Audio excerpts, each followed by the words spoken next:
Everybody, it is Mr. Frost again, coming to you on this glorious Thursday. I know this video is posted a little later than most of them have been, and that is because I slept much longer than I anticipated. So we're getting it out, nonetheless, a little later. I figured we've talked about some nature nurture topics, and since I'm making videos for both classes right now, obviously if state guidance changes about what we're expected to do for you all, then I would be making separate videos for nature nurture and social psych. But I'm going to switch to a social psych topic today. I still think it's relevant for all of you to learn, but just so you know, the focus is kind of going away from that biological, and we're going to talk about some social psych concepts.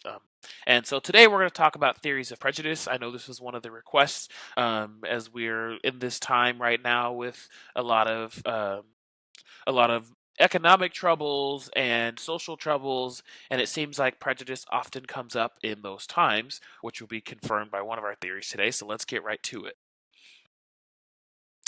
Okay, but before we talk about these theories of prejudice, I want us to be sure that what we're talking about is the same thing. So, again, I always like to ground us so that we're on the same page in what we're talking about.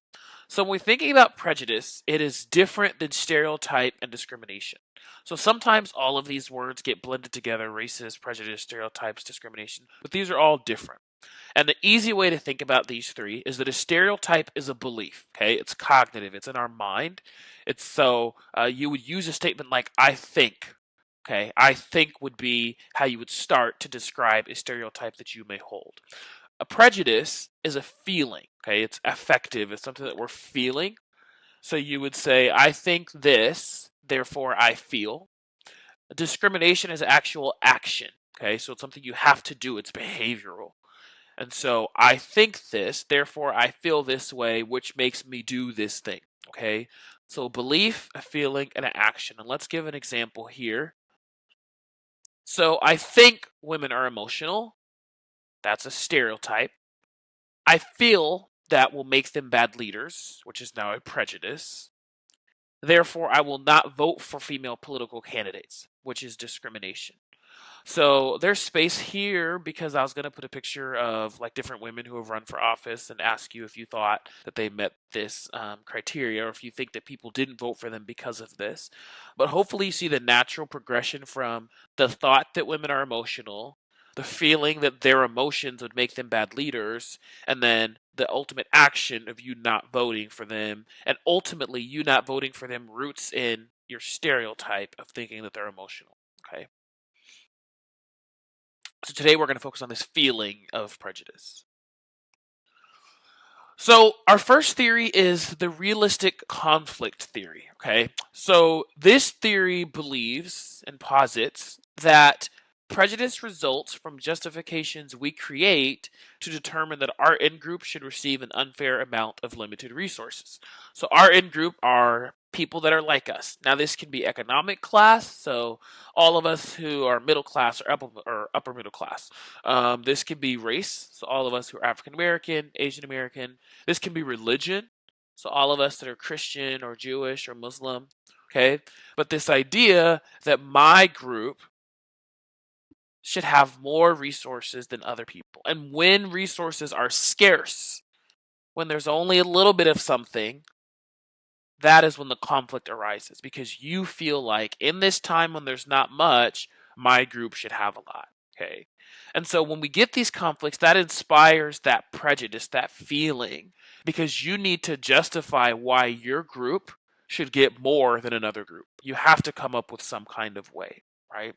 And so I'm curious if you can think of any historical examples, and I know my wonderful colleagues in the social studies department have exposed you to, of a time when you saw that one group thought they should have more resources than another, and that their prejudice resulted from that. So here's some studies that looked at this exact thing. So let me keep my head down here first. So there was a study in 2013 that found that prejudice against immigrants increases when people believe the economy is bad and that jobs are limited. So that they found a direct correlation between the way people felt about the economy and how jobs are available, and then people's feelings about immigrants. Now, if you remember when we talked about types of studies, I'm curious for you to let me know in the comments or wherever, what type of study do you think this first one was? And I think by the wording, it would suggest to you what it was. But they did find that people were directly relating their feelings about immigrants to their feelings about the economy and job availability. There was another study in 2011 that found that prejudice against Asian Americans increased when participants thought about economic threats, meaning people believed that Asian Americans were a much bigger threat to them economically, and that if they were competing for jobs, they were afraid that the Asian American might get the job over them. Okay, that was a fear, and we're talking about white Americans in this survey. In that same study, and this is how you can find that differentiation, they found that white Americans were not economically threatened by African Americans because they assumed that they would not be getting higher paying or higher status jobs. So that's how you can kind of get to the root of people's feelings. So you ask them the questions about Asian Americans, and then you go to African Americans, and you see that they have made a difference in their mind based off the ethnicity of people on whether they are in conflict with them when it comes to scarce resources. My question for you to pause and talk about or think about, what could that difference, right? So they feel competition with Asian Americans, they don't feel it with African Americans. How might that change the way they treat both of those groups during times of economical difficulty? If we were in class, that would be a question that I would have on a test or a weekly quiz. I would ask you to talk about the differences and how they might treat those two groups. So maybe think about that for just a little bit. Okay, we also have scapegoat theory. And this theory is the idea that prejudice is the result of one group blaming another group for its problems. So that the prejudice comes because this group has blamed another group, and in order to blame them, they need to find reasons why that group can be guilty. Okay? So this happens when our own desire, right? So all people in general don't like to own up to their mistakes. We feel bad. We don't want to feel bad about ourselves. We want people to think that we've messed up. So sometimes we blame it on other people. We do this with our siblings. We do this. Some people do it with spouses. We do this with colleagues. It happens all the time. Okay. This becomes a greater social psych question when we're not blaming individuals, but we're blaming groups of people. Okay. So this example I've given over here, if you remember all that you've studied in World History 2, and then for those who have taken World History 3, when you studied post World War One, this is a poster of Nazi propaganda, and it translates to "Who is to blame for war?" And they're clearly pointing at a Jewish person. So we know that Hitler and the Nazis chose Jews, gypsies, homosexuals, all kinds of groups to blame for the war, but Jewish people mostly. There was the image of a German soldier in World War One and a Jewish character with a knife, and it said that they were stabbing him in the back during the war. So we saw this blame shifted, even though there was no real true reason for that, but it was very easy for them to blame the Jewish people. Historically, that had already been done, so there was already feelings of anti-Semitism, and so we saw this just grow at this time. All right, frustration aggression theory. So, frustration aggression theory says that when we get frustrated, we have a physical and psychological tension or conflict that builds up. Like when you're frustrated and you could feel it. You're like, "Oh my gosh, I'm getting so angry." Okay? And the idea is that that has to be let out. We have to let that aggression out of us. All right? And what that often turns into is aggression toward a weaker target, toward people that we know either can't fight back or that can't beat us or that we have some type of power over. Okay? So what happens is we displace our blame, okay, and aggress or act out toward our imagined enemy. And there's two things. So the theory itself says that we develop prejudice after. So it's a way for us to justify attacking the weaker group. I would add that our previously held prejudice could make that blame easier. Okay, so that not necessarily we have to build our prejudice from our frustration, but that our frustration can be easily put on a group that we already have prejudice feelings against. Okay, so an example In this photo, there's a woman holding a sign that says 12 million out of work, stop the immigration. So she wants to stop immigration in her country, and she believes that the reason why people don't have jobs is because of immigration. So a pause question for you is, could this photo, let's say I'm sitting at home and I don't have a job, I'm the same ethnicity, same religion, right? Same in group as this woman. Could this photo lead to someone aggressing toward a weaker target? Could this make someone, lead someone to go from prejudice to actual discrimination, to move beyond the feeling and toward the action? Curious what you think, so you could pause and talk about it with someone, or just write it down or think about it on your own. So here's some studies that were done in this regard. So a 2010 study in Poland and Ukraine found that there was higher discrimination, so that's actual behavior, against Jewish people when economic conditions were bad. Okay. And some of that behavior was they would evoke Nazi imagery, they would use Nazi talking points, and they would push Nazi ideas, even pushing children to think about Nazi ideas. This would happen in television and newspapers.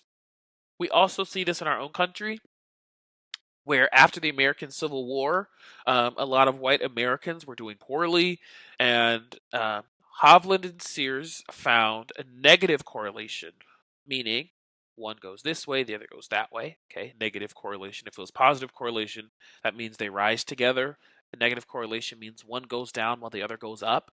And they found between a negative 0.6 and negative 0.7 that when the price of cotton moved down, the number of lynchings of black men went up. Okay. Vice versa, if the price of cotton would go up, then the number of black men being lynched would go down, right? To do that study, you have to go both ways. You can't just say, well, cotton went down and lynchings went up, so bam. You have to also say, if cotton goes up, does lynching go down? Because if lynching and cotton stay, right? So let's say if we start with the price of cotton down here and lynchings here. If the price of cotton goes up and lynchings either stay the same or go up, then that really disputes what the Hovland and Sears are trying to say. There has to be that movement in this way so that we can see a direct correlation. Social identity theory. All right. So we have studied and we have learned that everyone likes to have a positive self esteem, right? That's important to us. We want to have positive self esteem. Social identity theory comes into play, and it says that prejudice against particular groups, so you having these negative feelings toward other groups, provides you a mental and emotional shortcut. So remember heuristics if you're in social psych, that's one of our vocab words. And it allows us to have a positive view of ourselves and our group, right? If that group is bad, my group must be good. If that group's doing poorly, my group's doing good. And it makes you feel good once you're part of a group if a competing group is not doing as well. Okay. And you could also artificially boost your own self esteem by destroying someone else's. Because you could say, at least I'm not them, right? I may not have a job, but at least I'm not like that. At least I don't look like that. Okay. So this poster here of the New England versus everybody, right? We know sports fans are very passionate. My questions to you are, do you think that the poster could cause conflict? And can we make assumptions about New England fans, right? Do we say, oh, Patriots fans are this way, or Bills fans are this way, Seahawks fans are this way? We know Seahawks and 49ers fans do it all the time. Seahawks and Rams fans do it all the time, right? There's this competition. If you take that out of the sports context, the same thing happens with religion, with ethnicity, right? With the country that you live in. We do this. So don't think, like, don't make it an abstract thought.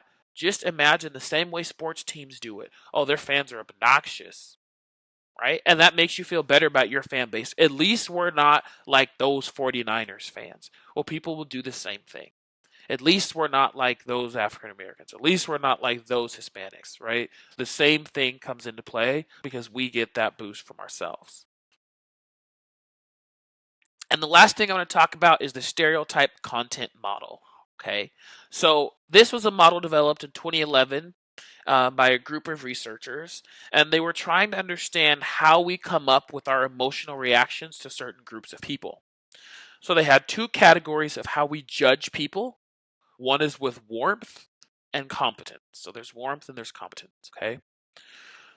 Those two things interact to form four different types of prejudice. Now, instead of trying to talk through them, I'm going to look at a chart for an example, okay? So in this chart, we can see, 2012, excuse me, not 2011. At the top, you see low incompetence. So go across the top. Low incompetence, high incompetence. Go to the left side, high in warmth, low in warmth. So let's start at high in warmth and low in competence. So this is more of a paternalistic prejudice. Okay. These are people who are low in status who will not compete with our in group. Okay. They will not compete with us. Our feelings, our emotional response to them is pity and sympathy. So you can think of elderly people, people with disabilities, or housewives, or in general, there's not necessarily a need to harm them because if you're a young, healthy, working person, you might not see that an elderly person is competing with you, or that a housewife is competing with you, or that a person with a disability is competing with you. So you might feel bad for them. Oh, those poor people. Okay. If you go from high in warmth and high in competence, that creates admiration, an admiration prejudice. So these are people who do have high status, but they don't compete with us. Okay. So that in turn leads to pride and admiration, right? And this is typically our in group or allies to our in group. So surely that their high status is something that you desire, but it's not a threat to your group. Okay. So you may come to admire them. If we move down to the low side, low in warmth and low in competence, that creates a contemptuous pride. Okay. And these are people with low status who do not compete with the in group. Okay, that's a typo. That's supposed to say do not compete. So this can lead to anger, disgust, contempt, or contempt. Okay. And this is often targeted at welfare recipients and very poor people. Okay. So understand that competence, right? What do we what do we assume these people know? Their ability to compete against us. We're not thinking these are capable people. Okay. So in this example, I'm not saying personally, but in this example, in this study, this is what we found. That these are people who do not have what we have, who can't ever compete with us, but we feel angry about them because of their low status. All right. And this is different than people who are high in warmth. We don't dislike elderly people. We don't hate housewives or people with disabilities. We just feel like that they don't compete with us on the same level. Whereas a welfare recipient and poor people, we can, and some people do. And I challenge you to go find an example of people who actually do have anger, disgust, or have contempt towards them. And then we have low in warmth and high in competence. So that creates envious prejudice. That's like jealousy. Okay. So people with high status who compete with the in group. So if you remember admiration prejudice, these people do not compete with the in group. But for envious prejudice, those people do compete with the in group. And that creates envy and jealousy.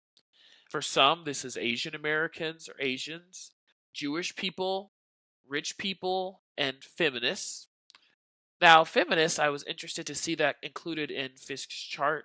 But if you think about it, that could create competition with who? That's a good question for you to discuss or pause and think about. Who might that be in competition with? And I believe, let me go back to contemptuous prejudice because I misspoke. These are people with low status who compete. And think about this. If you are an American and you're married and your household income is 150,000, in what situation could welfare recipients and very poor people compete with you? I want you to think about that. I want you to pause that. And you should pause because I'm going to keep talking. So if you don't pause, I'm going to give you the answer. That's okay. Um, I was watching the United States Senate discussing the COVID-19 stimulus package. And there was a group of senators who were just really, really upset at the thought that unemployment benefits for some people might be higher than their income. So these are people who were laid off or fired. And these senators just could not get past this idea that these people could make, and we're not talking about these people becoming millionaires, right? They would just make more than they normally made. They were so upset. They were disgusted. They were showing anger and content because they said, well, why would these people want to work ever again if we give them more money than they made at their job? Even though the benefits are temporary, right? Even though in a national emergency, they were so focused and they wanted to change the whole bill at the thought that some people would get more money for 4 months than they normally did. Even though these are not people who voluntarily chose to leave their job, right? They were fired or laid off or furloughed. There was still this pressing idea that how could we think that they could ever make close to more or to closer to me, right? Even though senators make so much more money. But I really thought that was interesting, and now that I've looked at this chart, it really reminded me of that debate that was going on. Let me move my head out of the way because I'm not going to be able to click the button. Okay, so here we go. Here's what I want you to think about as we reflect and close. During this pandemic, there have been a lot of claims of racism, and there have been some racist acts against Asian Americans. I would like for you to go look through news sites and see if you can find examples that fit any of the theories that we've talked about today. Okay, so can you find something that fits any of the theories that we talked about? And if you do, let me know how you think it matches, either down in the comments or in the Google Classroom. I also want you to consider the definitions of stereotypes, prejudice, and discrimination. And let me know if you've seen any examples of this during the COVID-19 crisis. Okay? And then overall, just let me know what you think about this video. Did you learn something new during this? Did anything in this video challenge what you thought before about these topics? Or did it expand what you knew? Do you have any criticisms or arguments against these theories? Please let me know what you think. Obviously, this is a condensed version of this lesson. This lesson would normally probably take me a couple days to do. We would work through the different theories, but for this, I think the purpose is really clear, and hopefully, you go do some exploring and try to match these theories to what is going on right now. Thanks for watching, and I will see you again tomorrow.